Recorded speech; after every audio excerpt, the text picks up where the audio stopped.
the dental clinic and the medical clinic were connected with each other, so I did a lot of work in the medical clinic too, as far as just clean up. And so I was a really curious person. As I started learning about bacteria and viruses and different things and how small they are and what they do, I was always asking the medical staff and the people I was working for information on different things. And so MRSA was one of them because it was around and I wanted to know about it. And so I had read a lot about how how is appropriate to treat it, what types of things you can do with or without drugs.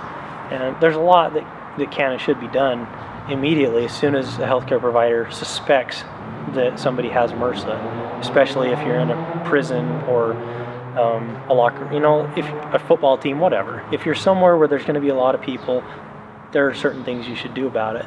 The first is to, teach the patient how to keep from spreading it to other parts of their body and other people. And then, kind of depending on the severity of the infection, cleaning, covering, draining, all those different types of things that can be done. This is all even without antibiotics, because with MRSA, you're kind of hit and miss with, what it's resistant to and what's actually going to work. And so people would show up with these infections and they would get sent away with oozing, draining sores back out into the prison, onto the prison yard, the compound, back to their cells, without any instruction explaining to them how to maintain proper hygiene. And so I kind of started to get upset when I was watching this happen, and it got worse and worse. And so I was upset at that. I was upset at, the lack of dental care that was going on. And so I was like, what should I do? So you can write to members of Congress as privileged mail to your attorney. And so I was like, I'm going to write to one of the senators from Oregon, explain all this, and see if they care at all. And so I wrote a long letter to Senator Gordon Smith's office, and I don't think he's a senator anymore, but he was at the time, and just to see, if somebody would respond. And I was kind of hoping that he wouldn't write back.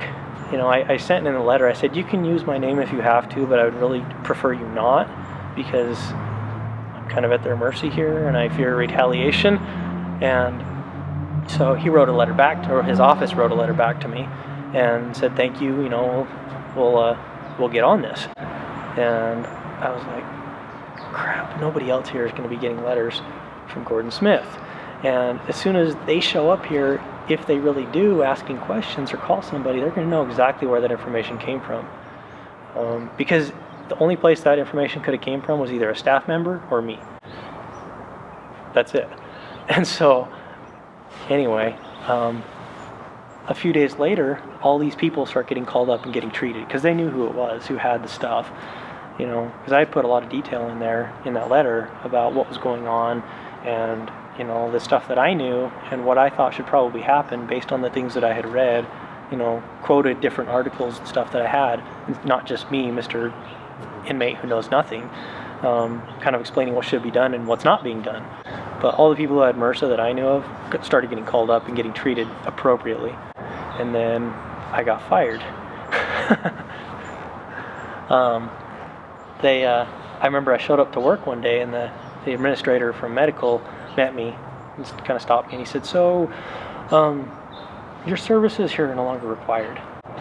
He said, if you need to get anything, go ahead, but we don't need you around here anymore. The lady who I worked for, the hygienist who hired me initially, they didn't tell her why I got fired because she saw me later on that day and she was like, what the heck happened?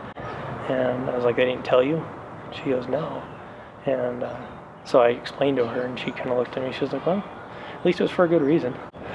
And because she is actually one of the staff members who was like, hey, maybe we should do this or this. And basically was, from what I understand, kind of said, if you like your job, just shut up. And I put that in the letter too because I knew that kind of stuff was going on. And then a lot of the officers in the prison who knew what I had done, they privately thanked me because they said that's not something we could bring up. It's not, it's a threat to them. It's a threat to their families because they bring that kind of stuff home. It's not just the inmates who were threatened. It was all of the staff members and their families and the surrounding community. So when the VA scandal erupted, you weren't surprised? Not at all. I was just like, yeah, business as usual, huh? But then